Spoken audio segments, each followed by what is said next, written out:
Halo, Assalamualaikum semuanya. Kami dari kelompok anggaran yang berisikan saya, Alicia Valentina, dan rekan-rekan saya, Rosalina Ramadini, Dia Hinda Lestari, Ermar Viandari, dan Septilis Anandita yang akan mewawancarai UMKM kuliner. Sebelum kami memulai wawancara dengan UMKM, kami akan menjelaskan apa itu manajemen keuangan. Manajemen keuangan adalah cara mengelola sumber-sumber dana dan mengalokasikan dana tersebut secara efektif dan efisien dalam suatu kegiatan usaha atau bisnis. Selain itu, ada pengertian manajemen keuangan usaha wirausaha. Manajemen keuangan usaha wirausaha adalah manajemen keuangan yang dijalankan oleh para pelaku usaha mikro atau kecil untuk mengelola keuangan. Manajemen keuangan ini harus lebih simpel, sederhana, dan aplikatif, namun tetap dalam ketentuan yang standar.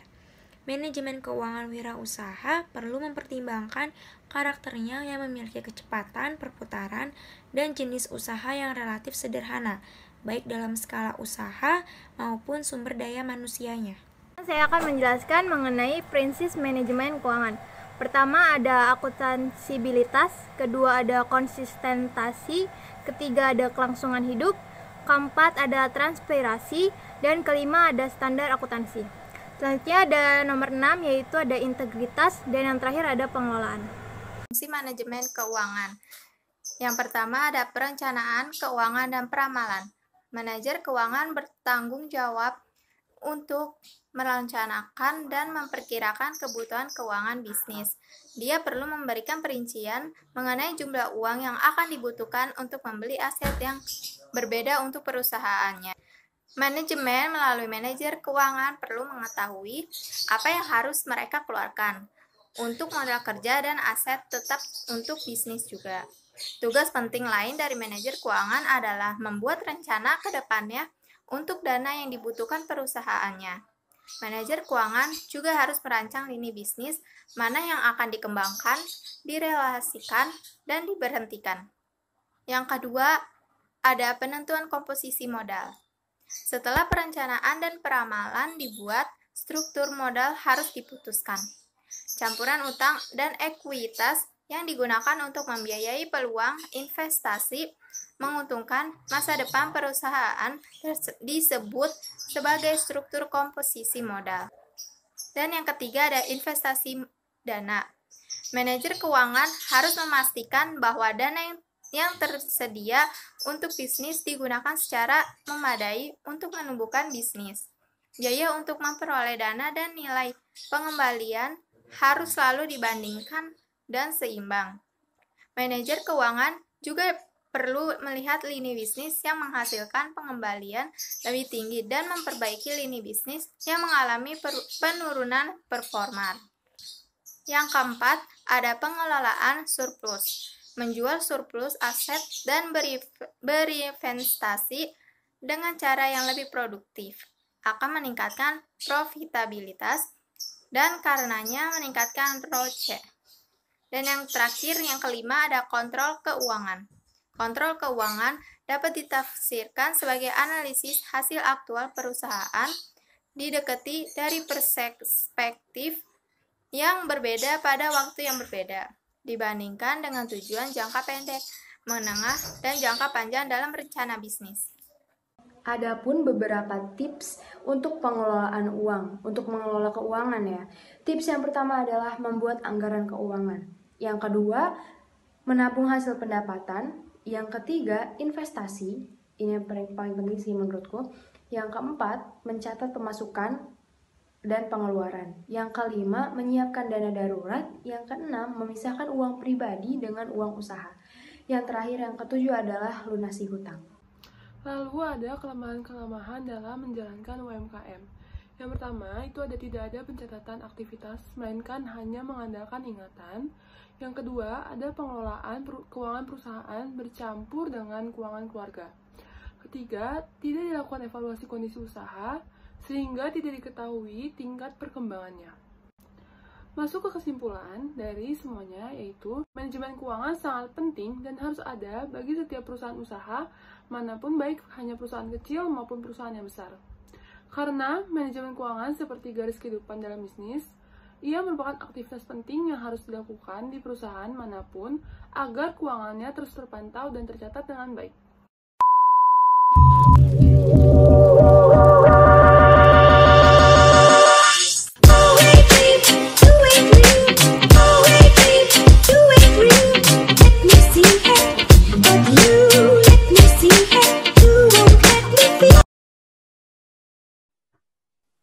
Apa sih Kak arti dari koprol atau mungkin punya filosofinya tersendiri? Koprol itu sebenarnya kopi sambil ngobrol. Kopi sambil ngobrol, jadi kan kita nyediain tempat untuk nongkrong, kopi itu sebagai objeknya, terus dari pelanggan sama customer sama owner, baristanya saling ngobrol, saling dekat, saling cerita. Itu sih yang pengen saya ciptain di Koprol, kopi sambil ngobrol, dan sekarang masih berjalan aja, kopi sambil ngobrol. Oke Kak, kita masuk ke dalam pertanyaan tentang dalam manajemen Koprol. Yang pertama, aku mau bertanya, bagaimana cara Kakak mengelola keuangan usaha untuk mendapatkan profit atau laba?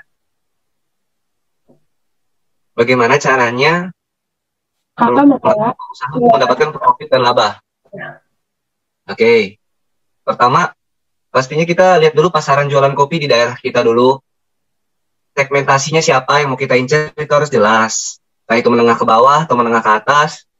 Kopinya, kopi yang benar-benar manual brew, yang pahit atau kopi yang kayak gula aren, itu harus jelas dulu.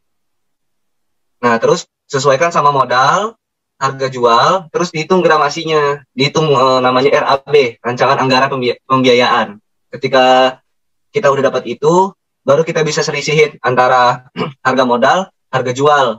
Untungnya berapa, selisihin sedikit, itu buat biaya dan lain-lain. Biasanya sih saya ngambil profitnya di situ, gitu.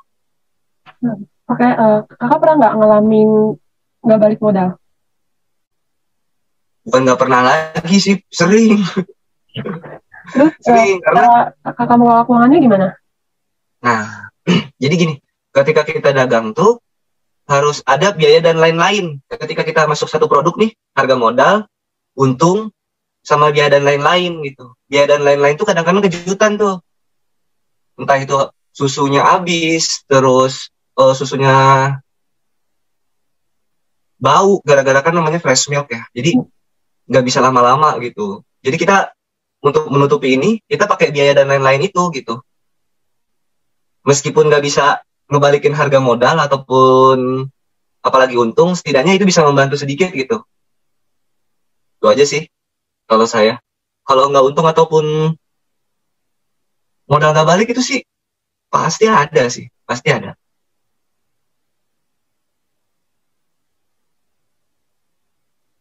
Udah. Oke Kak, aku mau nanya nih, berapa modal usaha yang Kakak keluarin pas pertama kali Kakak ngerintis bisnis Koprol ini?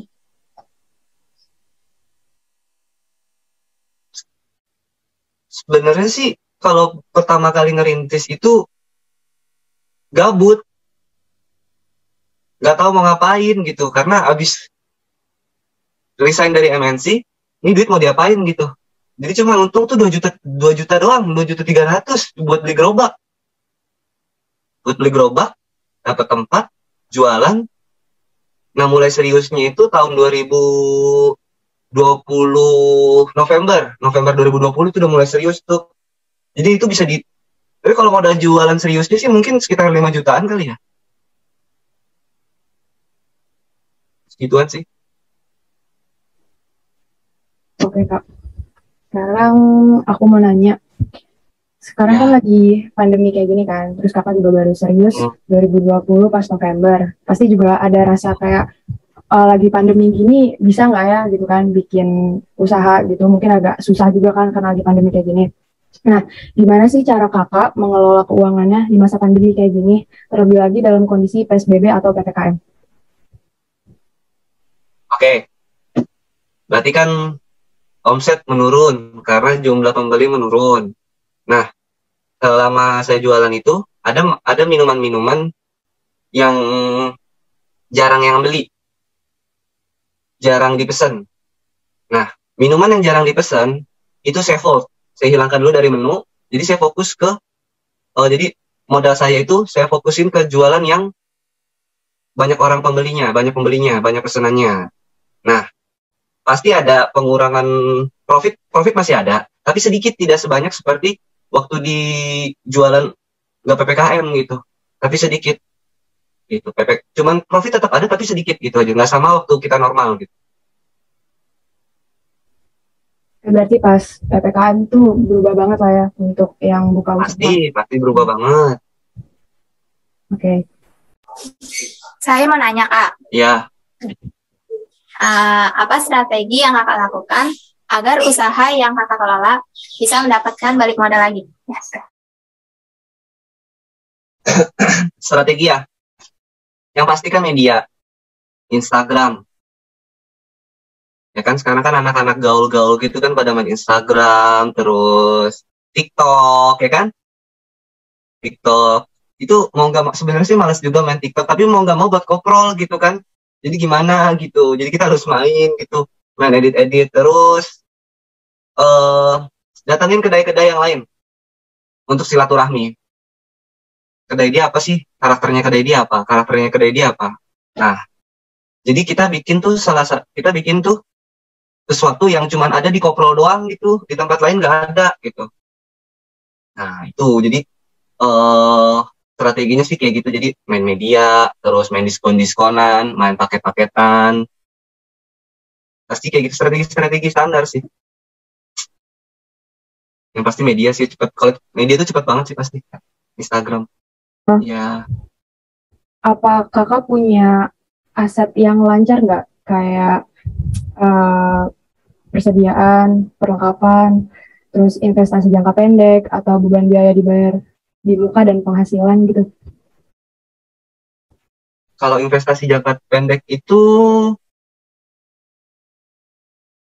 pasti, kalau untuk saat ini saya belum ada, tapi akan menuju ke sana, karena saya kan memang fokusnya itu kan menengah ke bawah ya. Jadi untuk meminimalisir nggak lakunya, ataupun susu basinya, ataupun es mencairnya, itu saya on the spot itu. Jadi kita nggak punya gudang kita ada, tapi kita nggak sesiap kafe-kafe besar. Nah paling kita 3 hari kalau udah mulai habis baru kita pesan, 2 hari kalau udah mulai habis baru kita pesan. Nah masalah investasi itu pasti ada. Okay. Karena kalau nggak ada investasi, kalau bener-bener amit-amit banget, kalau bener-bener anjlok, susah juga sih kalau nggak ada itu. Iya benar. Dan itu buat cadangan sih. Iya benar. Udah. Kak, nanya lagi. Oh iya boleh. Iya Mbak. Strategi ke depan Kak buat koprol ini gimana? Strategi ke depannya buat promosi gitu. Oh. Strategi ke depannya sebenarnya saya lebih fokusnya ke tempat dulu. Karena kan saya outdoor. Kadang kalau misalnya meminimalisir kenyamanannya kan jadi keganggu kalau misalnya hujan, barbar gitu. Jadi kadang kita masih fokus ke tempat situ dulu aja. Untuk strategi-strategi marketing untuk lakunya, pasti kita perbaiki minuman-minuman kita tambah-tambah lagi, sama kita mau ngadain kentang-kentangan, sup. Itu aja sih, karena terus fokus ke Instagram, ke teman-teman juga, muter-muter kedai-kedai juga, belajar-belajar dari mereka juga. Gimana caranya kita uangnya nih jangan sampai kebuang sia-sia gitu loh. Tidaknya meskipun kebuang jangan banyak-banyak. Nah itu meminimalisirnya gimana gitu.